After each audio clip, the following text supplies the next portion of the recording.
Now, dear students, today we start with the paper second, unit first, semiconductor diodes.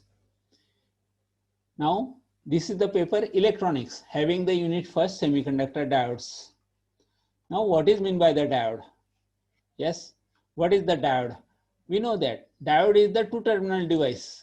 Diode is the two-terminal device called anode and cathode. Anode is a positive and cathode is a negative, and the current is always flowing in the unidirectional device, that is from anode to cathode. This is the device is called as the diode. Now, there are number of diodes, that is the light emitting diodes, simple diode, Zener diode, the photodiode. These are the types of diodes. Now, classification on the basis of energy band gaps. We know that what is the energy band gap? Energy band gap is nothing but the distance between the valence band to the conduction band is known as the energy band gap. The atoms in a solid are closely packed with which vibrate about their mean position inside the crystal. Each electron has a unique position and no two electrons see exactly the same patterns of surrounding charges. Because of this, each electron will have a different energy levels. That is, we know that there are three steps, that is the solid, liquid and gases, and fourth one is the plasma. Now in case of solids, we can say that the atoms are closely packed, okay, and therefore which vibrate about their mean position inside the crystal. Each electron have a position and no two electrons can see exactly the same pattern of surrounding charges.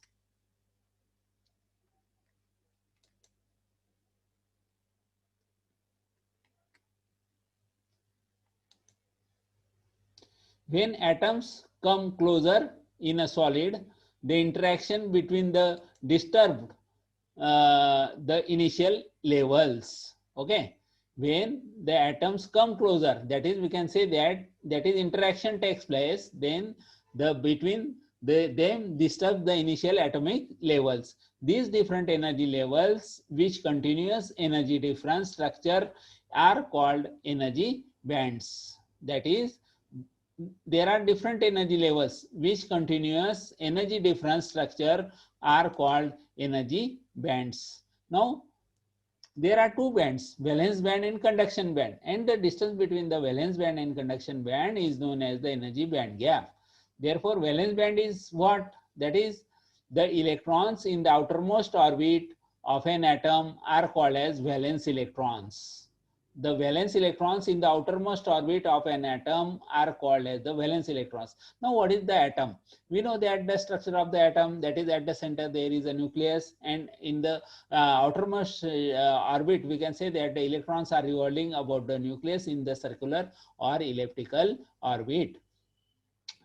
Nucleus consisting of protons and neutrons. Proton is a positive and neutrons is electrically neutral. Therefore, the whole charge on the atom is on the nucleus is positive, and the electrons, that is electrons is a negatively charged, are revolving about the nucleus in the circular or elliptical orbit.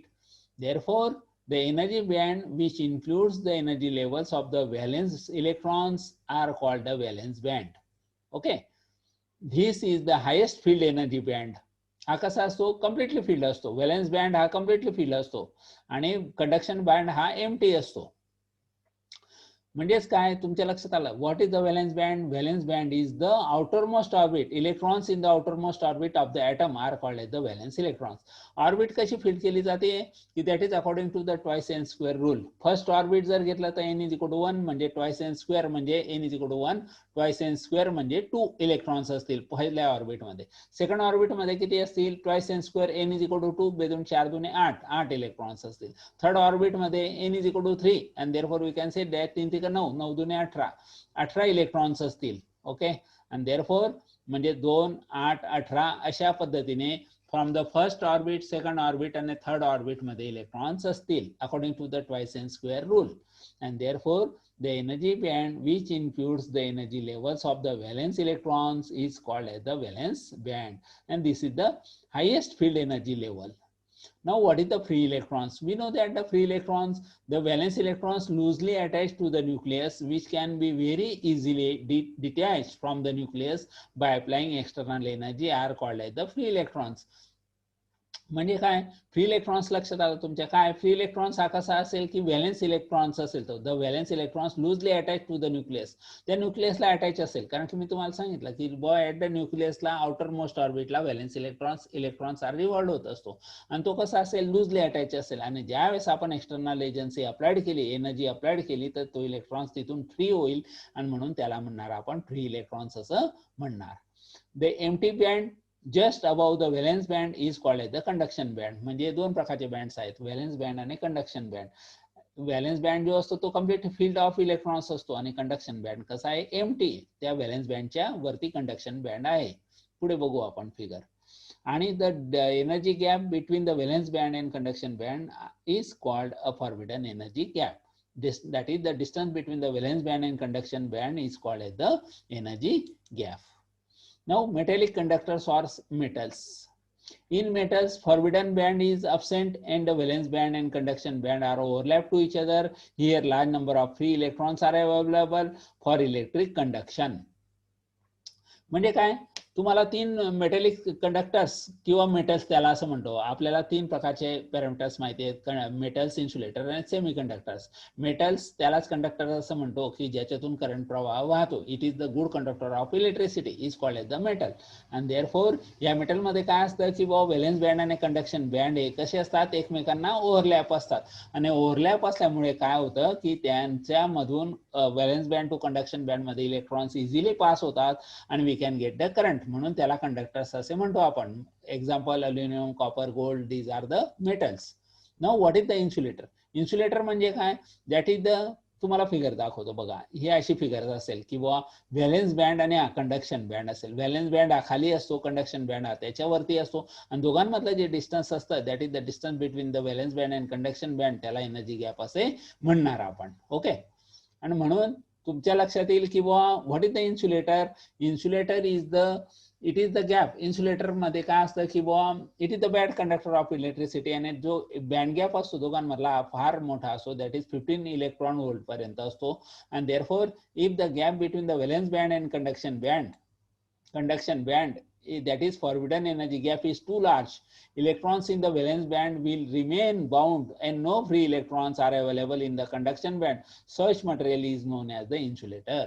म्हणजेच काय की जे खाली जो valence band असतो आणि वरती conduction band असतो, आणि मग व्हॅलेन्स बँड मध्ये जे इलेक्ट्रॉन्स आहेत ते बाइंड असतात त्या ठिकाणी, there is no free electrons, आणि फ्री इलेक्ट्रॉन्स नसल्यामुळे तो valence band to conduction band कडे जात नाही, आणि देअरफॉर कंडक्शन बँड मध्ये इलेक्ट्रॉन्स न आल्यामुळे करंट प्रवाह वाहत नाही. It is called as the insulator.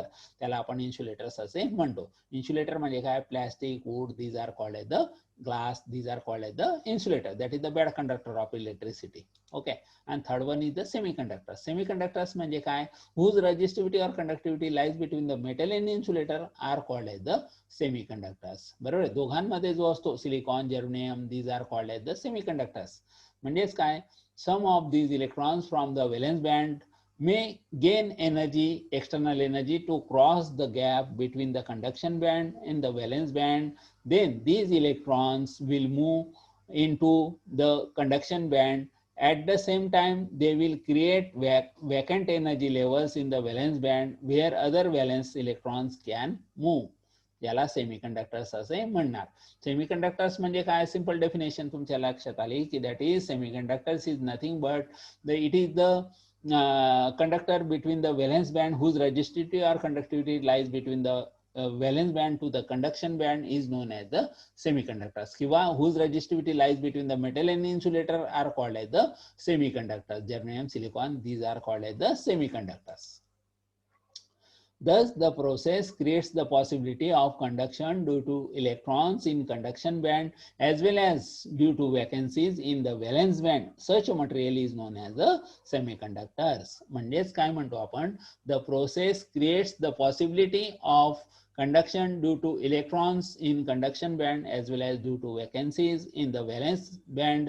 Such material is known as a semiconductor.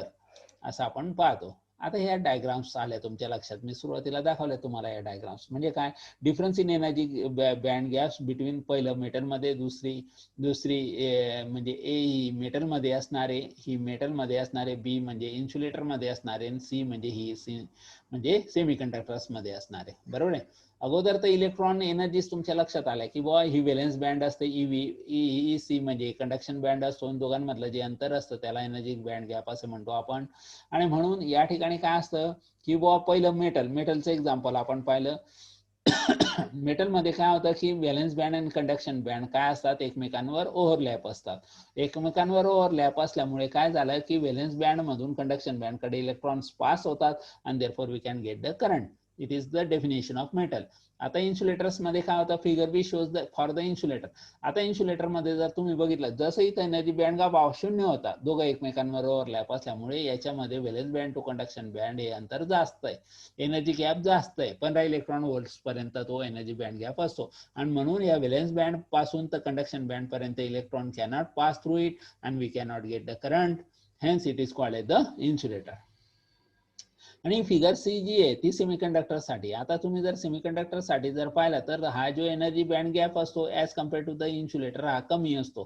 त्याला म्हणणार आपण यांच्यात जो बँड गॅप असतो तो 1 to 2 इलेक्ट्रॉन व्होल्ट असतो. आणि therefore we can say that some of the valence free electrons can pass through the conduction band as due to the we can apply the larger temperature, and therefore we can say that the valence band can, from this valence band electron can pass through the conduction band, some of the electrons.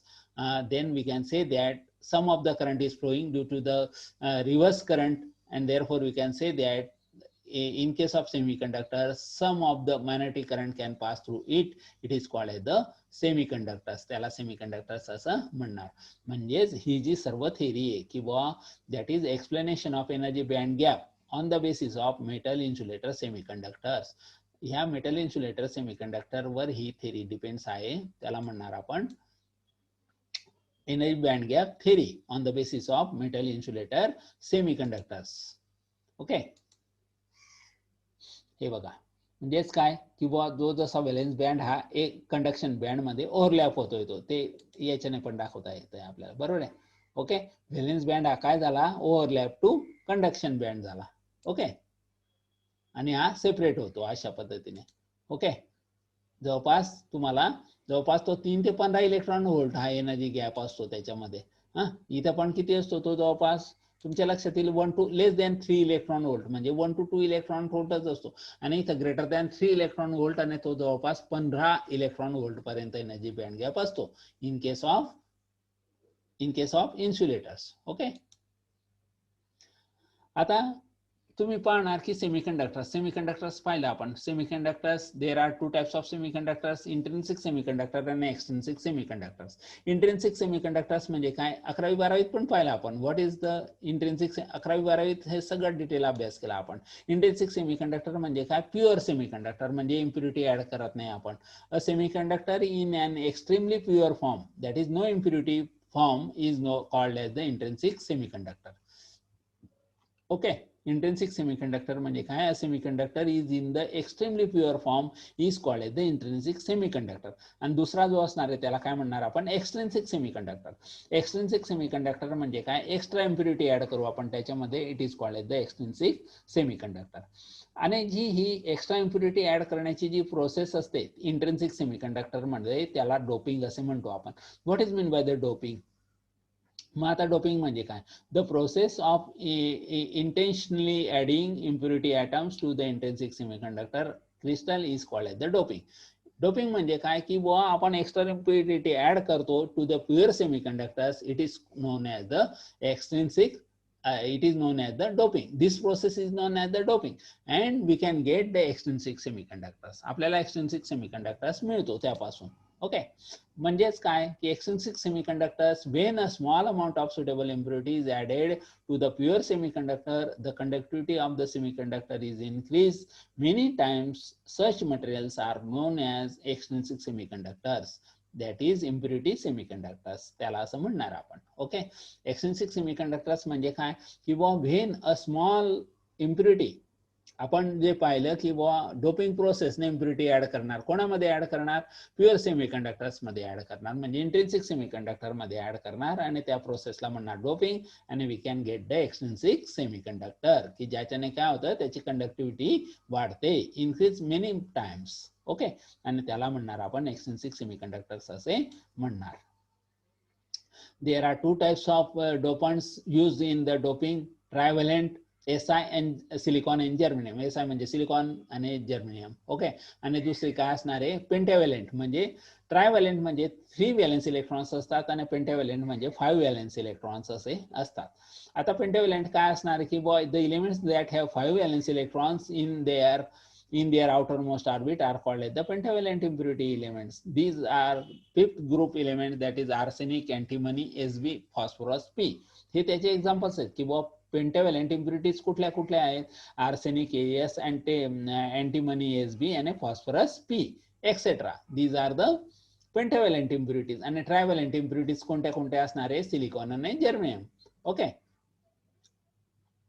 नाही, ट्रायव्हॅलेंट जी असणार आहे ती gallium असणार आहे, Ga.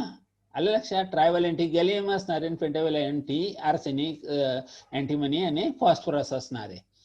आणि मग त्याच्यापासून आपण पाहतो, these impurities are also called donor impurities because these impurities donate excess of free electrons. Okay, excess of free electrons.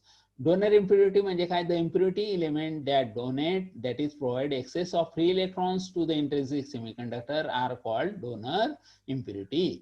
Okay, donor impurity ची डेफिनेशन तुमच्या लक्षात आली. The impurity element that donate, that is provide excess of free electrons to the intrinsic semiconductors is called donor impurity.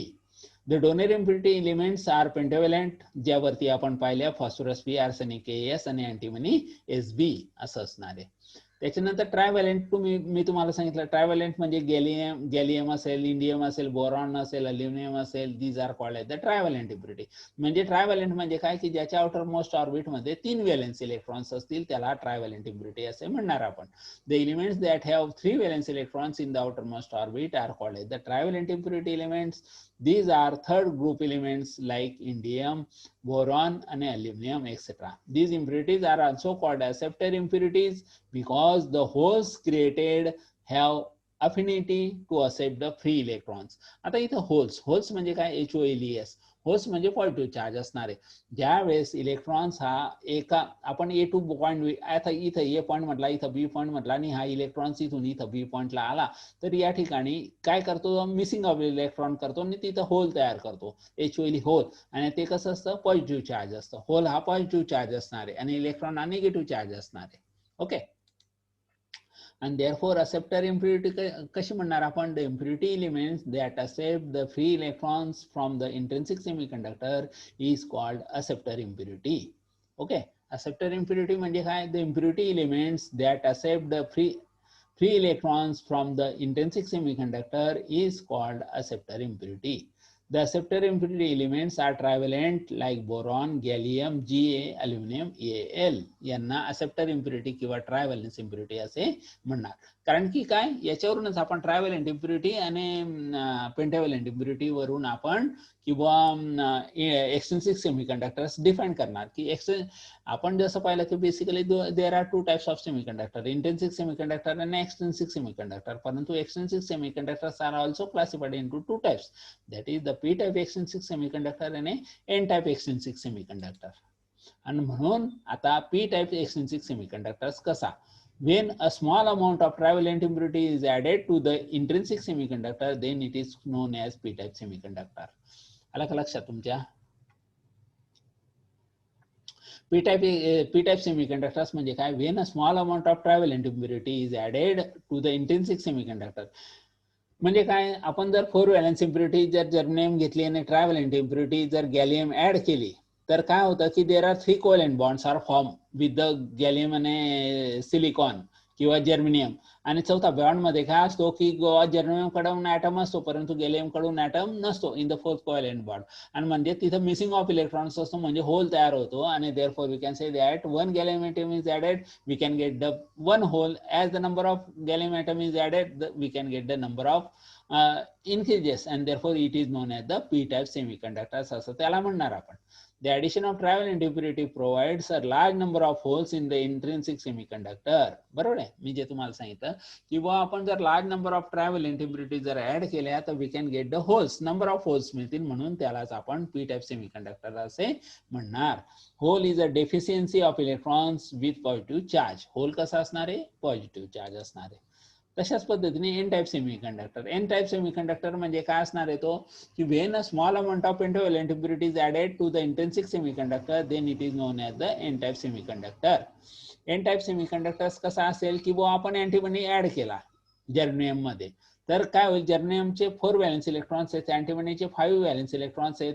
या दोघांमध्ये interaction होत असताना 4 covalent bond तयार होतील, परंतु जर्मेनियमचे 4 असल्यामुळे 4 इलेक्ट्रॉन्स एंगेज झाले त्याच्याशी, परंतु 5वा जो इलेक्ट्रॉन आहे फॉर्म अँटीमनीचा तो कसा असणार आहे? फ्री असणार आहे. म्हणून जर अँटीमनी ॲटम इज ॲडेड किंवा अल्युमिनियम जर item 5 valence impurity is added, we can get the 1 free electrons, and if large number of pentavalent impurity is added, we can get the large number of electrons, and hence it is known as the n-type semiconductors.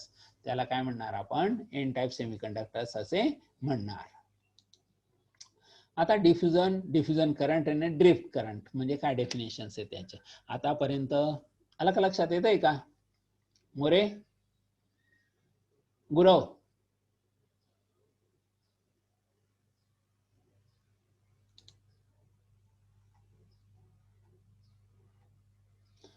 diffusion current and drift current. Diffusion, the process in which the movement of charge carriers, that is free electrons and holes, takes place from the region of higher carrier concentration to the region of lower carrier concentration is called diffusion. Okay, diffusion म्हणजे काय किंवा काय? diffusion म्हणजे काय? The process in which the movement of charge carriers, that is free electrons and holes, takes place from the region of higher carrier concentration to the region of lower carrier concentration is called diffusion. म्हणजे just as the higher concentration to lower concentration कडे electrons येतात, this is called as the diffusion. Diffuse होणे त्याला म्हणतो आपण. बघा हे अशा पद्धतीने डिफ्युजन होईल किंवा पॉझिटिव्ह चार्ज हा कुठे जाईल? निगेटिव्ह कडे जाईल, and this is called as the diffusion. Okay, आणि मग निगेटिव्ह चार्ज इकडे येतो. ओके, बघा अशा पद्धतीने डिफ्युजन होत असतंय. ओके, आणि हे बघा दिस इज द प्रोसेस. अशा पद्धतीने ही प्रोसेस होत असते. This is called as the diffusion process. Okay, हे पॉझिटिव्ह चार्ज इकडे येतील. ओके, म्हणजे अशा पद्धतीने हे काय याला म्हणणार? डिफ्युजन प्रोसेस असे म्हणणार. आणिच आपण त्याला कसं डिफ्युजन करंट काय म्हणता येईल मग तुम्हाला? The electric current produce due to diffusion of charge carriers from the region of higher concentration to the region of lower concentration is known as the diffusion current. आणि म्हणजे डिफ्युजन झाल्यानंतर जे current मिळेल आपल्याला त्याला म्हणणार डिफ्युजन करंट असे म्हणणार आपण. ओके, त्याच्यानंतर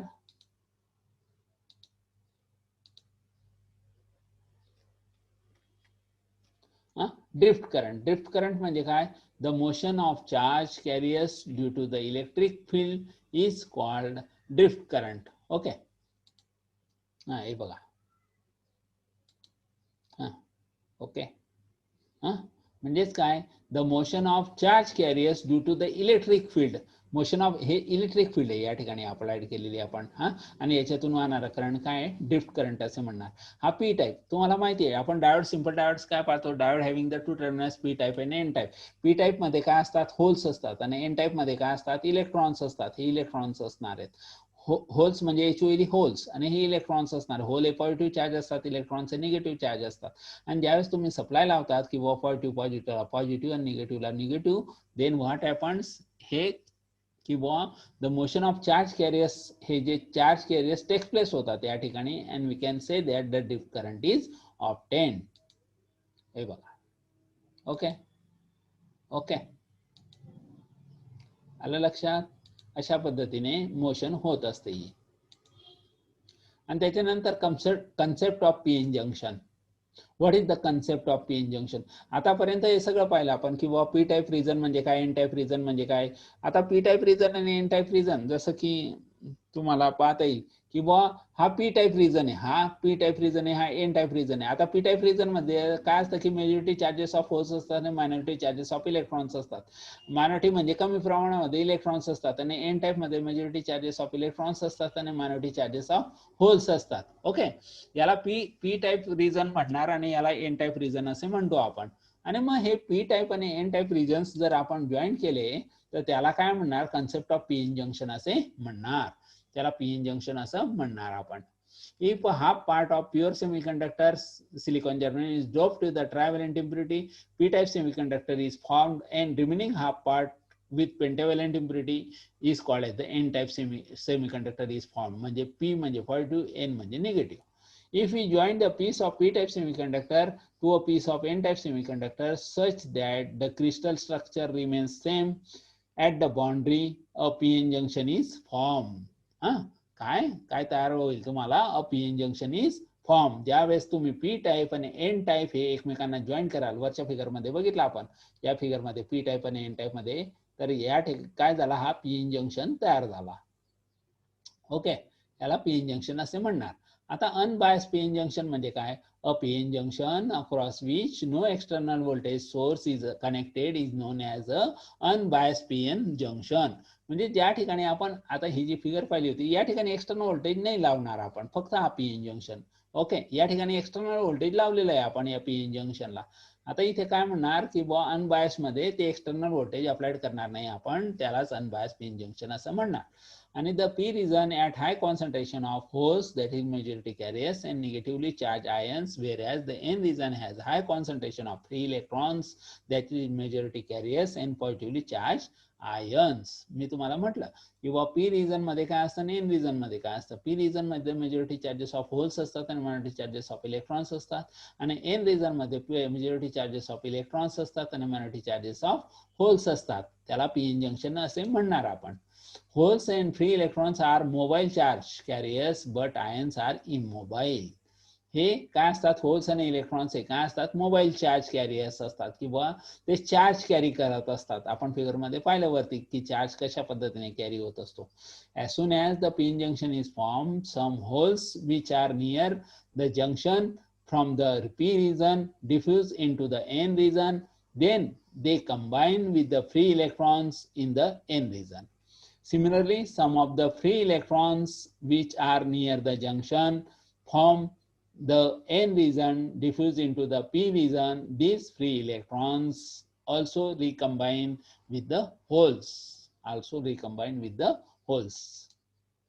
Now, the diffusion of holes from p region to the n region and free electrons from the n region to the p region takes place because they move randomly due to thermal energy, and also because of there is a difference in concentration in the two regions. The region containing the uncompensated acceptor and donor ions near the junction is called deflection region. Okay, एक minute. हे बघा, या figure वरून तुमच्या लक्षात येईल आता. या फिगर वरून काय लक्षात येतंय तुमच्या, किंवा हा जो आहे ना, किंवा मग ती वरची फिगर दाखवतो मी तुम्हाला, त्याच्यात तुम्हाला कन्सेप्ट क्लिअर झालेली होती. ओके, एक मिनिट. हे बघा, या ठिकाणी पाहिलं ना तुम्ही किंवा हा पी रिजन असतो, हा पी रिजन असतो आणि हा एन रिजन असतो. ओके, मग ह्या पी रिजन मध्ये मेजॉरिटी चार्जेस, एन रिजन मध्ये मेजॉरिटी चार्जेस ऑफ इलेक्ट्रॉन्स आहेत, आणि हे इलेक्ट्रॉन ज्यावेळेस इकडे येतात ह्या डिफ्लेक्शन लेअर पास करून, इथे आपण एक्सटर्नल कनेक्शन लावलेलं आहे. समजा या पी ला पॉझिटिव्ह आणि एन ला निगेटिव्ह सप्लाय लावलेला आहे, पुढच्या फिगर मध्ये जसा दाखवला तसा. तर त्याच्यामुळे काय होतं, या फिगर मध्ये दाखवला तसा, की या रिजन मध्ये काय झालं, पी ला पॉझिटिव्ह लावला, एन ला निगेटिव्ह लावला, त्याच्यामुळे काय झालं की फॉरवर्ड बायस केस आहे. फॉरवर्ड बायस केस मध्ये काय झालं की due to that repulsion, positive repulsion होतं, नाही पॉझिटिव्ह कुठे येतात, ओढले जातात एन रिजन मध्ये, निगेटिव्ह कुठे ओढले जातात, पी रिजन मध्ये. आणि हे जे असं जे तयार होतं किंवा हा निगेटिव्ह मध्ये आला आणि हा पॉझिटिव्ह इकडे आला, आणि इथून याला काय म्हणणार, डिफ्लेक्शन लेअर असं म्हणणार. या निगेटिव्ह पासून तर या पॉझिटिव्ह पर्यंत याला काय म्हणणार, डिफ्लेक्शन रिजन असे म्हणणार. याला डिफ्लेक्शन रिजन असे म्हणणार. ओके, म्हणजेच आपण पाहिलं की the region containing the uncompensated acceptor and donor ions near the junction is called deflection region किंवा त्याला barrier potential असे सुद्धा म्हणतो आपण, deflection layer किंवा barrier potential. The mobile charge carriers, that is free electrons and holes, have been deflected in this region. आणि मग barrier potential म्हणजे काय? The electric field between the positive and negative ions, that is the acceptor and donor ions, is called as a barrier. त्यालाच potential barrier असं सुद्धा म्हणतो आपण. The electric field between the positive negative ions is called as a barrier. लक्षात येते का? लक्षात कोण आहे? More.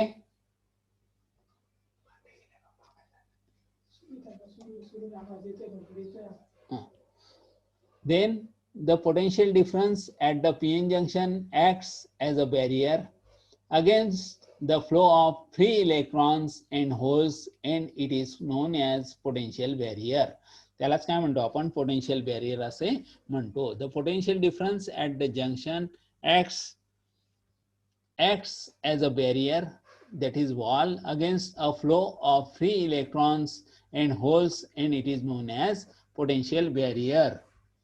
The barrier potential opposes the flow of charge carriers across the PN junction. The external voltage exceeding the barrier potential of appropriate polarity has to be applied across the PN junction in order to overcome the opposition of potential barrier. Okay. Now हे बघा, ही figure जी दाखवली आता ती तुम्हाला सगळ्या गोष्टी लक्षात येतात. याच्यावरून पी रिजन लक्षात येतो, एन रिजन लक्षात येतो, एन डिफ्लेक्शन लेअर लक्षात येते. तुमच्या काय होत आहे की ज्या वेळेस आपण या पी रिजन मध्ये मी तुम्हाला सांगितलं की बाबा होल्स असतात, एन रिजन मध्ये इलेक्ट्रॉन्स असतात, आणि ज्या वेळेस आपण इथं जर सप्लाय लावला, पी ला पॉझिटिव्ह लावला, एन ला निगेटिव्ह लावला, तर फॉरवर्ड बायस कंडिशन असे म्हणणार. म्हणून इलेक्ट्रॉन्स हे पी कडे ओढले जातात आणि होल्स हे एन कडे ओढले जातात, आणि ही जी लेअर तयार होते की ज्याच्यामध्ये होल्स आणि इलेक्ट्रॉन्स आर रिकंबाईन, त्याला म्हणणार डिफ्लेक्शन लेअर असे म्हणणार. त्याला आपण डिफ्लेक्शन लेअर म्हणूया. ओके. बघा, आणि V0 is the barrier potential. त्यांच्यातलं पोटेन्शियल काय असेल या डिफ्लेक्शन लेअर इथून तर इथपर्यंत, त्याला V0 बॅरियर पोटेन्शियल असे म्हणणार आपण. त्याचं अक्रॉसचं जे व्होल्टेज असणार बॅरियर पोटेन्शियल असे म्हणू. ओके. आणि मग आता what are the factors deciding the potential barrier? कुठले कुठले फॅक्टर्स आहेत डिसाइडिंग द पोटेन्शियल बॅरियर? कुठले? 3 factors. A semiconductor material use silicon or germanium, किंवा आपल्याला सिलिकॉन किंवा जर्मेनियम मटेरियल यूज करायचं आहे. आणि त्याच्यानंतर the intrinsic concentration of silicon or a germanium before doping. आणि तिसरं, the level of doping on p-type and n-type side. Level of doping on p-type and n-type side. Then the operating temperature of PN junction. Okay. त्याच्यानंतर आपल्याला पाहता येतं, if the PN junction is at room temperature, then the thermal energy is added to continuously. As a result of this, few holes and few electrons will acquire enough energy to diffuse the PN junction. Since the diffusion of majority charge carriers, that is free electrons and holes, is opposite in direction, therefore there is a current across the PN junction. This component of current due to majority carriers is called as the majority carrier current. मग definition म्हणणार तुम्ही, the electric current produce due to diffusion of majority charge carriers across the PN junction is called as the majority charge carriers. म्हणजे PN जंक्शनच्या अक्रॉसचं जे current असेल त्याला कोणामुळे? ड्यू टू द चार्ज कॅरियर्समुळे. चार्ज कॅरियर्स म्हणजे काय की हे जे positive to negative charge carriers असतात त्यांना कॅरियर्स असे म्हणणार आपण. There is another component of current which flows through the PN junction. There are a few free electrons in the P region and few holes in the N region. The barrier helps these majority carriers to drift across the PN junction. The minority carriers are constantly generated due to thermal energy. Okay. आणि unbiased PN junction मध्ये काय? The majority carriers current and minority carrier current are equal in magnitude and flow in opposite direction. त्यांचं magnitude सारखं असेल परंतु flow कसा असेल तो ऑपोजिट डायरेक्शनला असेल. Therefore there will be no net flow of electric current across the unbiased PN junction. As a result, the unbiased PN junction is of no use in actual practice. कारण की आपल्याला त्याला voltage अप्लायच करावं लागतं. तो unbiased म्हणजे voltage apply न करता तो उपयोगात येत नाही. बायस म्हणजे काय? What is the bias? The DC voltage applied to the semiconductor device is called as the bias. म्हणजे आतापर्यंत आपण त्यांना पॉझिटिव्ह निगेटिव्हला अप्लाइड नाही, व्होल्टेज अप्लाइड नाही केलं, पण आता व्होल्टेज अप्लाइड करतोय म्हणून त्या कंडिशनला म्हणणार बायस असे म्हणणार. A PN junction connected to an external voltage source that is battery is known as the bias PN junction. त्याला बायस पीएन जंक्शन असे म्हणणार. आणि म्हणून there are two ways of connecting the battery to the PN junction as given below, that is forward bias आणि reverse bias. दोन प्रकारचे असतील, forward bias आणि रिव्हर्स बायस. ओके, ठीक आहे. इथपर्यंत लक्षात येत आहे का? बागल बागल वैष्णवी कुठे काय? वैष्णवी ठीक आहे. बागल वैष्णवी, बागुल वैष्णवी. होय येतंय ना? होय येतंय का? विकास, ए विकास, लक्षात येतंय का तुम्हाला? येतंय लक्षात? काय आहे की हो सर येतंय. हो येतंय सर. आज आपण हा पेपर सेकंड सुरुवात केलेला आहे इलेक्ट्रॉनिक्स, की ज्याचं फर्स्ट युनिट आपण सुरुवात केलेलं आहे सेमीकंडक्टर डायोड्स. बरोबर आहे? सेमीकंडक्टर डायोड्स आता तुम्ही बरेच स्लाइड्स बघितल्या, त्यांच्या डेफिनेशन्स बघितल्या तुम्ही, की काय काय सिंपल आहे याच्यामध्ये. फक्त काय करतोय आपण की सेमीकंडक्टर डायोड म्हणजे काय? This is the two terminal device, anode and cathode. Anode positive असतो, कॅथोड निगेटिव्ह असतो. आणि मग या डायोड वरूनच या पुढच्या कॉन्सेप्ट पण आहे की पीएन जंक्शन म्हणजे काय, पी रिजन मध्ये काय असतं, एन रिजन मध्ये काय असतं, सेमीकंडक्टर्स म्हणजे काय. सेमीकंडक्टर 11वी-12वीला सगळा पोर्शन झालेला आहे तुमचा, बेसिकली सर्व झालंय. Intrinsic semiconductor, extrinsic semiconductor. Extrinsic semiconductor दोन प्रकारचे असतात, P type extrinsic semiconductor, N type extrinsic semiconductor. म्हणजे काय करतो आपण? एक्स्ट्रा इम्प्युरिटी ऍड करतो आपण प्युअर सेमीकंडक्टर मध्ये, त्याला डोपिंग प्रोसेस असं म्हणतो आपण. बरोबर आहे? एक्स्ट्रा इम्प्युरिटी ऍड करणे प्युअर सेमीकंडक्टर मध्ये त्याला डोपिंग असे म्हणतो आपण. ओके, आणि मग त्याच्यावरून P region, N region, P region मध्ये मेजॉरिटी चार्ज होल्स असतात, एन रिजन मध्ये मेजॉरिटी चार्जेस ऑफ इलेक्ट्रॉन्स असतात. आणि मग त्याच्यावरून ज्या वेळेस आपण पाहतो की होल्स इलेक्ट्रॉन्स एपी कडे येतात, होल्स एन कडे जातात आणि त्या ठिकाणी डिफ्लेक्शन लेअर तयार होते.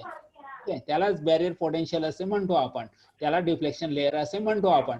आणि मग पुढचे पार्ट आहेत की अनबायस पाहिलं आपण अगोदर, अनबायस पाहिलं की ज्यावेळेस व्होल्टेज अप्लाइड करणार नाही. आणि आता काय करतोय आपण? व्होल्टेज अप्लाइड करतोय त्याला पीएन जंक्शनला. आणि त्या व्होल्टेज अप्लाइड करण्याच्या प्रोसिजर कुठे आहेत? दोन आहेत, की फॉरवर्ड बायस कंडिशन आणि रिव्हर्स बायस कंडिशन. आलं लक्षात? दोन कंडिशन्स आहेत, मग त्या पुढे बघू आपण. ओके, आलं इथपर्यंत लक्षात? हो सर. मला बोला, काही अडचण आहे का? नाही, काही नाही. तुम्हाला हळूहळू जितकं समजेल तितकं समजावून घेत चला. बाकीच्या नोट्स देतोय त्या नोट्स वाचत चला. आज 2 नोट्स पाठवलेल्या आहेत मी तुम्हाला.